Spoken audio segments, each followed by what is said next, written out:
Namaste. In my decades-long search for truth or the highest levels of human satisfaction that I have encountered many enlightened beings and masters, majority of them well known, and I could connect with these masters. They shared with me their own techniques, concepts, and practices of their own tradition and encouraged me to keep seeking, keep trying, keep practicing. And there was another small group of Himalayan masters who are not well known and would smile at me and say, "Son, you have everything within you. Why do you seek?" And because I was caught badly in this trap of constantly seeking, practicing, and trying, that whenever I met these rare Himalayan masters, first question in the subconscious mind would be, what is that something special that I have to do so that I can realize the ultimate? And they would answer me simply by smiling and questioning the whole purpose of my seeking. I was wonderstruck with these words, but I really could not understand their real meaning or their real intent. So after meeting these Himalayan masters many years, I kept on sort of practicing and learning and seeking. But at the subconscious level, at the back of my mind, this seed they had planted of drop your seeking was taking shape. At some point of my life, I was sort of fed up with all the seeking because it never seemed to end. So one fine day, I was sort of so much upset. I was so much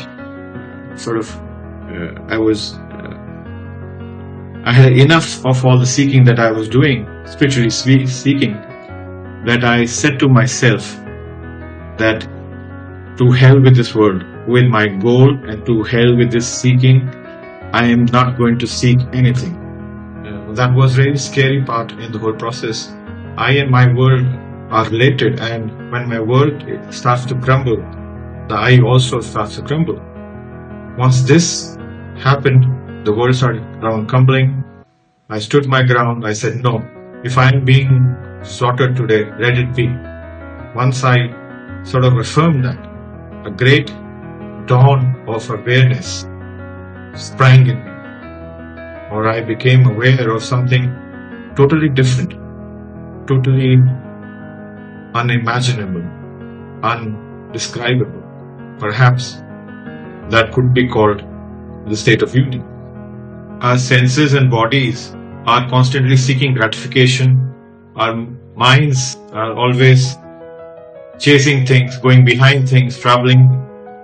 Emotionally too, we are seeking love, acceptance, and attention. The entire world is constantly running and chasing its own goals and targets. So, seeking is not something which I and you have invented, but seeking is part and parcel of nature in the evolutionary process. So in that respect, from that perspective, seeking has its own place, its own importance. But from a deep psychological, emotional, and mental space, seeking is a transitory and a deceptive process, wherein whatever we seek, when we realize it only satisfies us for a moment or so, and then our mind throws us new goals and objectives or destinations which we think, or it convinces us to believe that will provide us greater levels of happiness, satisfaction, and fulfillment. So apart from seeking being a transitory and a highly deceptive process, it also involves the time factor or the pressure of time. We don't have unlimited amount of times in our hands.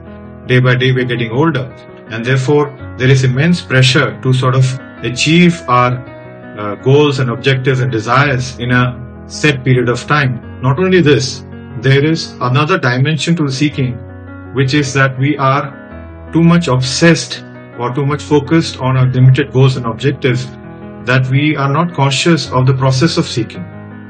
And therefore, we unintentionally cause a lot of harm and damage to our environments, to the people around us, and create a lot of external conflicts.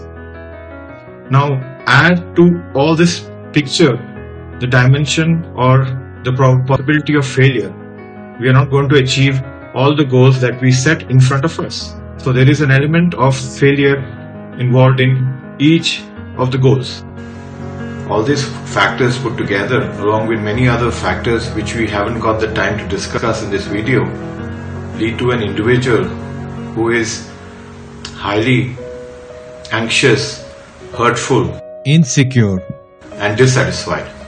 And how can an individual with a very imbalanced emotional and psychological state enjoy life or live a complete and holistic life, let alone finding or realizing the ultimate truth? Now you have to understand a very important point, that we are not asking you to take sides.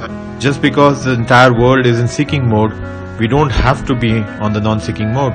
The point is that seeking and non-seeking are happening almost continuously. They are each other's backbone. So the seeking that we do, 90% of time we are in the seeking mode. The whole nature is in the seeking mode. We are constantly running behind things. All that is based on our non-seeking nature. Wanting to be something is actually based on something which has nothing to do with being something. It is what it is, right? We are not saying that don't go to school, don't go to job, don't go to the market, don't grow things, don't work. That's part and parcel of the system. It's ingrained in us, it's programmed in us. Every part of our being is seeking something. That is not something to be stopped.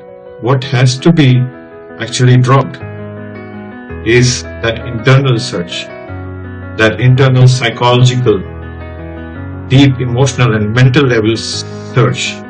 That has to be dropped or sort of given away.